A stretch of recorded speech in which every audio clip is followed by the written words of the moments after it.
Yo, what's up with y'all young boys, man? It's your boy T-Dog coming at you guys with another banger, man. And today we're gonna do something a little different, bro. I'm gonna show you guys 5 things that the tutorial did not teach you. So these are 5 things that the tutorial literally, they maybe even joked about, they maybe even like hinted at, but the tutorial did not teach people these 5 things. And a lot of these things are important in terms of gameplay online, even offline. There's a few things in here that you guys might want to know, and it actually gives some competitive advantages. So if you watch the whole thing through, you guys will definitely be a better player because of it, and I appreciate you guys. So real quick, I asked that you guys hit that like button, man. Let's shoot for 100 likes. Number 2, man, second thing I need y'all to do, bro, hit the subscribe button, bro. We're so close to 5K. I can smell it. And number 3, man, drink some water or drink some orange juice, man.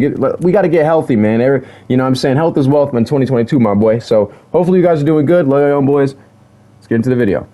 Yo, so number 1, y'all young boys, man. Number 1 of the things the tutorial that does not teach you. Funny enough is that I'm actually in the tutorial room right now to show you guys these 5 quick things, that the things the tutorial does not teach you. Just because I don't have anyone that I could do a video with, and obviously a bot will fight back, or like the person online will fight back. So if anyone's interested, if you have the PS5 version of this game and you're interested in helping me make videos, maybe you do YouTube or something, I can even shout your YouTube out. But I would appreciate it. Hit me up in the DMs on PlayStation. All right, anyways, so let's get into it, man. Number 1, so this is actually one of the most asked questions, and for some reason the tutorial does not teach you this. Now, someone in almost every comment section will always ask me this one question, and the people that know how to play the game, it's really basic. They're like, you know, how do you pick somebody up? And I'm like, what do you mean pick somebody up? They're like, oh, when they're on the ground. All right, so look, this is for everyone that asks. Up on the right stick. That's it. When they're on the ground, your right stick. Xbox, PlayStation, it doesn't matter. You flick up on that right stick, and it picks them up, right? I accidentally pinned them right there, but you flick up on that right stick, and it picks them up, right? Now, I'm going to actually get a little bit more advanced with this. So for those of you who skipped it, that's too bad. I'm going to get a little advanced with picking people up. There's actually things you need to know. So with certain ways, you can pick somebody up, right? If I pick him up like this, he's still going to be stunned. He can't move, right? If I pick him up like that, he's stunned. He can't move at all. But if let me knock him down again. So here's the problem, is that he gets up real fast. If I pick him up like, oh man, come on. Come here. Of course, bro. If I pick him up, basically the whole point is different ways you pick somebody up, different things happen. So like in terms of them being stunned, them not being stunned, so I'm gonna turn him over real quick, and then I'm gonna pick him up like this. If I pick him up like this, let me see. He's still going to be stunned. Okay. So there's different ways. And by stunned, I don't mean like their actual stun meter. I mean like they're groggy. This way, every single time. You pick somebody up like this, they're not going to be stunned. Right here. He can move. Watch. He can move. You see what I'm saying? So you have to learn. There's other ways too, but it's kind of hard to do it if the bot's going to get up immediately every time. But there's different ways to pick somebody up to where they just won't be stunned. You know what I'm saying? They just won't be stunned. They can hit you. See, that way, if you pick them up like that, they're still groggy. There's a bunch of different ways. So y'all experiment with that, with picking people up and seeing. And the reason this is important is because if I pick him up, right, let's say I pick him up and he's about to get stunned or something, or I need to hit a move. If I go to his feet like this and I try to pick him up, he's going to be able to hit me, and then boom, my plans are thwarted. You know what I'm saying? And I can't, you know what I'm saying? Now he's on the attack. So that's something to think about right there. If I can grapple him or something real quick. Okay, so that's number 1, man. That's how you pick somebody up, and different things you need to know when it comes to picking someone up. Also, real quick. You can also do up on the D-pad to wake up taunt somebody. This has different uses too. Let's say someone's about to do a kip up, you don't want them to, or a possum or a ring escape, you want to keep them in the ring. If you knock them down real quick and do up on the D-pad, then you can do a quick wake up taunt like these. It looks different in different places, and you can wake up taunt him. Anyways, let's get into number 2. This number 2 will be a little more advanced. All right, bro. So number 2, man. Number 2 of things that the tutorial does not teach you. We're gonna go over this real quick. It's gonna be the effectiveness of or just the use of these payback bars. Now, if you actually go to the tutorial, they will introduce you what payback bars can do. So I'm not gonna get knocked down here. The AI literally cannot knock me down here unless I go to the next stage. I don't feel like it. So you guys know, when you're on the ground, you see that those blue bars, or whatever color you think it is, under my health, directly under my health. Those blue bars right there are actually payback bars. So it takes 1 payback bar for me if I just press R1 while on the ground. That's 1 payback bar. So if I'm on the ground, I can use R1 to pop right back up. I can use R1 to hit someone near me if they're like real close. It's called possum. I can hit them there. I can use these payback bars or these power bars to do a signature. And I can use these these payback bars or power bars to use a special payback, which can only be used one time a match. That's how they described it in the tutorial. Like, oh, it's a special payback that can only be used one time a match. This includes the poison mist, the low blow, the some stuff like that, and then the most important one, the only one you guys need to use and really know about is resiliency. Because if you guys want to win in terms of like an online match, you need resiliency. Now, with that being said, I'm going to show you guys the effectiveness of or the cost of certain payback bars. So, or certain actions with your payback bars. Now, look, I have 3 payback bars now, right? Now, what the game, the tutorial, maybe it does tell you, but I don't know if it does a good job because a lot of people don't know this, is that you need 2 payback bars for resiliency. So if I were to get pinned right here, right, I have 3 payback bars. You need 2 for resiliency, right? So if I'm over here getting knocked down over and over and I use 1, let's say I have 3, right? I use 1, okay, that's all I can use because let's say I have 2 left. If I use another one to pop up again, I don't have resiliency at that point. So it's really good to determine your health, like, you know what I'm saying, your health, where your health's at, and if you're going to need resiliency in the near future, because y'all understand stun locks, stun chains, all that stuff, you can take a lot of damage in a short amount of time. So if I have the health I have right now, I would use every single one of my paybacks because I'm literally in no danger whatsoever. But if my health's a little lower, like if my health's looking like Riddle's health right now, then definitely, and I mean most definitely, I would need to really manage my payback bars, make sure I have 2 at all times. Now, once you use resiliency, that's a whole nother ball game, because once you use resiliency, there's no purpose in keeping those payback bars, because you've already used that move once. You can only use it one time. Use it by pressing triangle and R2. Holding R2 and pressing triangle, that's how you use it. So you can only use it one time. So once you use it, you don't really need to, you know what I mean, use it anymore. So, I mean, you can't use it anymore, excuse me. So you can actually, you know what I'm saying, you can actually use as many paybacks as you want. Now, here's another thing with the whole signature thing I was telling you guys about. Now, you see, I have 3 bars, right? You need 3 bars of payback or 3 power bars, whatever you want to call them, those blue bars under your health. You need 3 of those. I'm going to pick them up here. You should still be stunned. You need 3 of those to do a signature. Now, look what happens. I'm going to do my signature, which is R2 and square. Rey Mysterio's signature is a 619. I'm going to do it, right? Look what happens to my payback bars, or my power bars. Look at them. Now, let's pretend my health is way lower. Boom. All of my, you see that? Every single ounce of my power meter is gone, right? Now, what does that mean for me? Let's pretend, like I said, I have really low health right now. If I use my signature, I just put myself in jeopardy of not having any resiliency whatsoever, or anything of the sort, right?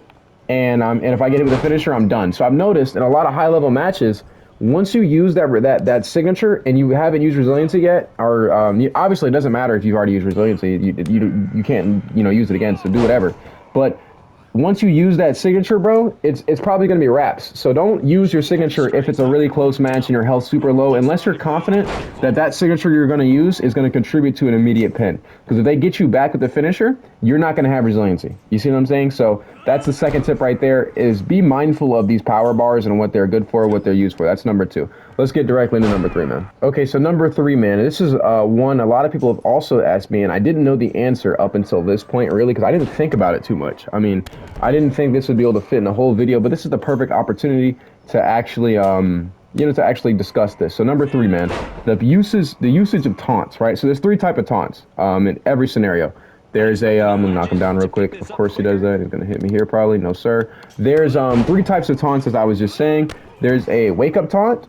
So I'm going to show you guys a wake-up taunt. We did one earlier. There's a wake-up taunt. This one only really has a use of getting somebody up, picking them, you know what I'm saying, getting them up. It does cool things, though. Sometimes you will need this, like if you're on the top rope and you have a top rope standing finisher, stuff like that, right? That's the wake-up taunt, right? There's a wake-up taunt. If I can knock him down so he'd stop hitting me, that'd be great. There's a wake-up taunt. There's a left taunt right here, the left taunt on your D-pad. This is a crowd taunt, so you guys can tell if let's say you forget what type of taunt it is. Usually the crowd taunts, you'll turn towards the crowd and do things like that. Now, these crowd taunts, I know they get you more finisher. Like, so your finisher is your ability to build up your finisher. Your finisher stat is your ability to build up your finisher quicker. So that left taunt that I just did, like I'm gonna use a finisher here and we're gonna test it out because I can't even. Well, I guess not. Come here. But as I was saying, so the left the left one, the left taunt on your D-pad, that actually builds up your finisher faster. So when you do moves like that, it builds up your finisher and maybe your power bar. I'm not exactly sure. Let me see. I'm gonna have to use a finisher here real quick to, you know what I'm saying? So let's see if it actually builds up your finisher faster. So I'm gonna stomp him. Let me see. Of course, it does that little glitch. Stomp, stomp. Okay, gives you a little bit. I'm trying to see if it builds up power bar fast too. So we just do a left taunt right there. Hold on. If I can hit him. Stomp, stomp. Yeah, so that's a little. Yeah, that's a lot faster actually. So yeah, the left taunt actually gives you it gives you more finisher bar and more power bar. So use that wisely. You can use as much as you want. Just don't get hit while you're using it. Because keep in mind, at any time someone can pop up. So be smart when you use this taunt. Another thing is the right taunt. Now, this is the last type of taunt you can use. The right taunt actually, I believe it does more damage to your opponent. So the right taunt is an opponent taunt. You see how I didn't look at the crowd, I looked at my opponent? This actually does more damage. You obviously can't tell because this guy is has no health, but that right there, it does a lot more damage. Let's see your form on defense. You know, it does a lot more damage, and hold on one second. It really doesn't greasy. So let's say you're looking for a stun or you need a stun. You can actually do a little, you know what I'm saying, do a little taunt and then start working on them. You feel what I'm saying? So that's number 3, just the usage of taunts. I know a lot of people were confused as to that, and yeah, there you go. All right, y'all, so let's get into number 4. Sorry, I was paused right there. So number 4, man, and keep in mind, I'm telling you guys a lot of this stuff because this is stuff that the game actually, it doesn't tell you. So even if it's a little bit beginnerish, maybe not. Number 4, so, I was trying to get me to put him in a submission. What? So here's another thing. Here's the problem. Here's the problem. Here's the problem. Here's the problem with the game, bro. Here's the problem with the game. So he just mentioned the submission hold, right? He just mentioned the submission hold. But literally there's no tutorial. I'm gonna put him in a submission arm just to show you guys. This is not number 4 though, but it just brought me attention. Real quick. Actually, no, this could be number 4. Number 4, bro. Check this out. Is every single time I'm gonna cancel it. I'm gonna let him out. Yeah, there we go. Every single time you get someone in submission, it's going to either be square or circle. That's number 4. So for those of you that actually play with submissions on, there you go. I don't play with submissions on. If you guys need another video on how to turn those off, I can do that for y'all too. But with submissions, it's either going to be square or it's going to be circle every single time. So you hold R2, hold circle. It's going to be square or circle every time. So use that how you want to. Use it to get out of submissions or to tap somebody out. It's cheesy. Look, it was square again, but I'm going to cancel. Now, keep in mind, in an actual match, you cannot cancel. So don't put someone in submission unless you're trying to tap them out because they took that out because people would spam it. All right. But anyways, that's number 4 right there. Just a quick one. That when someone puts you in a submission, I'll even show you guys while it's on the ground. It doesn't matter. It doesn't matter while it's on the ground. So R2, I'm going to hold R2 and circle. And it's either going to be square or circle. And it's probably going to be square. Oh, no, it's circle. See what I mean? It doesn't matter. It's either going to be square or circle, regardless of where you're at. So keep that in mind while guessing. It's either going to, you got a 50-50 chance of guessing it right. And if you guess it right and your opponent guess it wrong, they're in a really bad situation. So that's how broken submissions are. It just is what it is. So that's just a little tip to help you guys with those. All right, now let's go to number 5. All right, so number 5, and this is a quick one, springboards. Springboards, diving moves, they did not cover this at all in the tutorial, and I didn't know how to do it for the longest time. So when you want to do is you want to run, you can either just press L1 and then press square, or let me see if X works, as I missed the springboard right there. So that was, I just walked to the ropes, I pressed L1, then I pressed square. I'm gonna walk to the ropes, press L1, then I press X. I guess it acts stupid when you do X because it thinks you want to do it with L1, and then X, no, because X works too, as I missed both of them. Now you can do the same thing with running, you just gotta do it fast. So it just acted stupid there, but you run at the ropes holding, so left bumper on Xbox or L2 on PlayStation, you run, press L1 or LB, and then press X or square, which is A or X on on Xbox. So there you guys go. That's a quick tutorial, but yeah, these are springboards. They are a little wonky sometimes, but once you figure them out, you can actually do some pretty cool stuff with them. I'm trying to do the one out of the corner, but yeah, that's how springboards work. And what's funny is that they know that they didn't cover them in the thing, because when you go to the top rope or you go to do a springboard, the guy says, hey, you read in the pamphlet, no springboards allowed, or no top, and it's like, bro, you didn't teach me how to do this. Like, you don't even learn how to do it, I believe, until the showcase. So for those of y'all who didn't know, that's how you do springboards. Excuse me. Oh, but anyways, man, hopefully you guys had a great day. Thank you guys so much if you made it this far. If you made it this far, man, put popcorn chicken in the comments. Let me know you're an OG, true OG. And like I said, if any of you guys want to actually help me make these videos, if you have a PS5 and you have the PS5 version of this game, like he keeps talking about submissions, but they don't cover that in the thing. But yeah, like I was saying, if you got any of you guys have the PS5 version, you guys want to help me record these videos like this, please let me know because I definitely do need help. It's probably gonna be circle here. Watch, this is gonna be circle. I knew it. Come here. Come here. That's right. Tap the papa. Tap the papa. Oh, it's not the end? All right, anyways. It's your boy T-Dog. Thank you guys so much for stopping by. And I'm out.